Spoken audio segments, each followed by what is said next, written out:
ইফালে নিৰ্বাচনৰ পিছতেই জামিন নিৰ্বাচনলৈহে যেন ৰৈ আছিল শ্যাম কানু মহন্ত পুনৰ জামিন বিচাৰি আবেদন জুবিন হত্যাৰ মূল অভিযুক্তৰ ফাষ্ট ট্ৰেক আদালতত জামিন বিচাৰি আবেদন দাখিল কৰিছে পূৰ্বে আবেদন কৰি অজ্ঞাত কাৰণত কৰিছিল প্ৰত্যাহাৰ আৰু শ্যাম কানুৰ হৈ অধিবক্তাই আজি অৰ্থাৎ কালি ইলেকশ্যন হৈ গ'ল নিৰ্বাচন ভোট গ্ৰহণ হৈ গ'ল আজি শুকুৰবাৰে দাখিল কৰে আবেদন 22 এপ্ৰিলত এই আবেদন সন্দৰ্ভত ফাষ্ট ট্ৰেকত অনুষ্ঠিত হ'ব শুনানি এই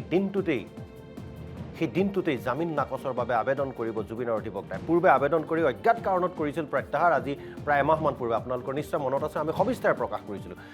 আজি পুনৰ শ্যাম কানুৰ হৈ অধিবক্তাই আজি দাখিল কৰে আবেদন পূৰ্বে আবেদন দাখিল কৰিছিল কিন্তু প্ৰত্যাহাৰ কৰিছিল কিয় সেই প্ৰশ্ন উত্থাপন হৈছিল কাৰ নিৰ্দেশত কৰিছিল 22 এপ্ৰিলত এই আবেদনৰ এতিয়া শুনানিত হ'ব আৰু সেই দিনটোতে জামিন নাকচৰ বাবে আবেদন কৰিব জুবিনৰ অধিবক্তাই নিৰ্বাচনলৈহে যেন ৰৈ আছিল এতিয়া শ্যাম কানু মহন্ত এই Shyam Kanu Mahanta and gang Siddhartha Sharma and gang এই গেংটোৰ আঁৰত আচলতে কোনে পৰিচালিত কৰি আছে তাক লৈ কিন্তু এতিয়া বিৰাট প্ৰশ্ন উত্থাপন হৈছে কাৰণ কালিৰ দিনটোত নিৰ্বাচন হৈ গ'ল আৰু আজি শ্যাম কানুৰ অধিবক্তাই জামিন আবেদন দাখিল কৰিছে কিয় পূৰ্বে নকৰিল সেই প্ৰশ্ন উত্থাপন হৈছে এই ক্ষেত্ৰত কিন্তু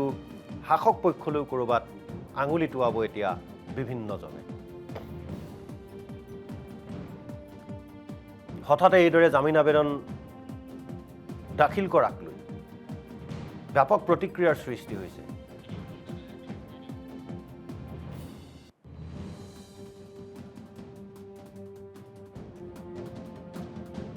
ইফালে নিৰ্বাচনৰ পিছতেই জামিন নিৰ্বাচনলৈহে যেন ৰৈ আছিল শ্যাম কানু মহন্ত পুনৰ জামিন বিচাৰি আবেদন জুবিন হত্যাৰ মূল অভিযুক্তৰ ফাষ্ট ট্ৰেক আদালতত জামিন বিচাৰি আবেদন দাখিল কৰিছে পূৰ্বে আবেদন কৰি অজ্ঞাত কাৰণত কৰিছিল প্ৰত্যাহাৰ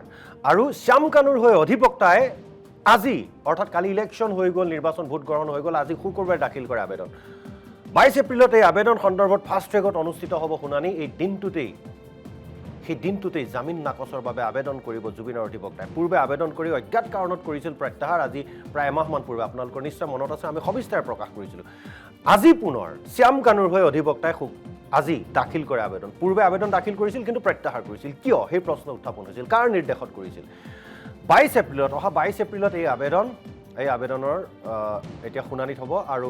সেই দিনটোতে জামিন নাকচৰ বাবে আবেদন কৰিব জুবিনৰ অধিবক্তাই নিৰ্বাচনলৈহে যেন ৰৈ আছিল এতিয়া শ্যাম কানু মহন্ত এই Shyam Kanu Mahanta and gang Siddhartha Sharma and gang এই গেংটোৰ আঁৰত আচলতে কোনে পৰিচালিত কৰি আছে তাক লৈ কিন্তু এতিয়া বিৰাট প্ৰশ্ন উত্থাপন হৈছে কাৰণ কালিৰ দিনটোত নিৰ্বাচন হৈ গ'ল আৰু আজি শ্যাম